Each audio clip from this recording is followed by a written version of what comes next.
whole building. I thought about telling council I changed my mind. But then we lost Dave Fester and Brandon, and I knew this had to be done. Those two young men deserve all the kindness they brought into our world. It turns out I couldn't quite do what I promised. Here we are 3 weeks later than we were supposed to be. Not quite done yet. You'll notice we have some decorative posts here on the porch that are missing. A concrete handicap parking spot on the side we haven't quite got to yet. Rain gutters, which we really couldn't use today. Some snow guards and Bobby could. And some drain covers for our living drains and our bathrooms that are on the way but not quite here. But we're mostly done. We went from nothing to this in 4 months, not 3, thanks to some other delays, but it's still quite an accomplishment. Thanks to so many people, we built a $160,000 to $180,000 building for a little under $25,000 worth of donations. There are many people I owe thanks to, and I'm going to name some of them now, but not all, and anyone not mentioned is not a slight. I believe all the contributors are listed inside, except for the interfaith mission who did the framing work on the building, and I forgot. I will rectify that on your list. But there are a couple people I definitely want to mention today. Despite not wanting to involve Camp Stat, Charlie Hackler and Don Reed put in normal work aside and helped with this building, especially in the beginning. I owe both of them a dead thanks. The alumni were pressed into action and did most of the siding on the building among other work. One of them, Mark Sanders, was a huge help. Whether I needed a mason, a concrete work, a roofer, whatever, he said, I know a guy that does that, and I can get him to help it if I do it if I help him, and he did. Thank you, Mark. My good friend Scott Smith, who I mentioned earlier, volunteered to be my project manager, despite not knowing most of my subcontractors and what a struggle I was putting him into. Beyond the time he put to working on the building, he also had a guy to call for every one of my problems. When my HVAC plan fell through, no sweat. Scott got a guy that would donate the working materials. And I asked him, told him who I asked for plumbing labor. He said, hang on, get on the phone and got him not only to donate the labor, but all the materials for that as well. So thank you, Scott. Woo!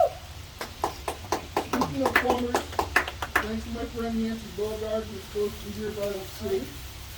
He worked for RJ Earl during the day, and then at night and on the weekends for Scott's man building everything else. My friend Billy One-Wire Wilson, a railroad electrician, gave me his nights and weekends to do electrical work. After all, he said a decade ago when he was learning the craft, he did residential electricity, he sure would come back to him. He didn't understand he'd have to tolerate my help in fixing all my mistakes for him. My family and friends put so much time and effort to this building. Crystal, Hunter, Denny, my mom, Holly, Kate, thanks to all of you.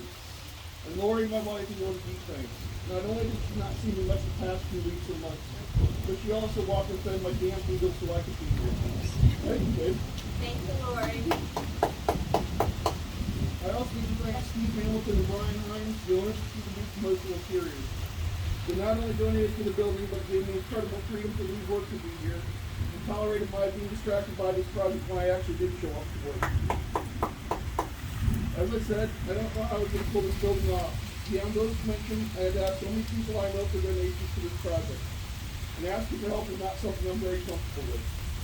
But almost everyone I asked gave, and they gave so much more than I thought they could.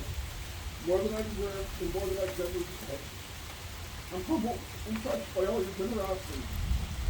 But I realize no one gave anything to me, and neither I nor they built this for the scout camp for the North Associate here. This is built for David and for his best friend Junior. We all built this in hope someone of you help hears your story and just the help they need and save their lives. Thank you.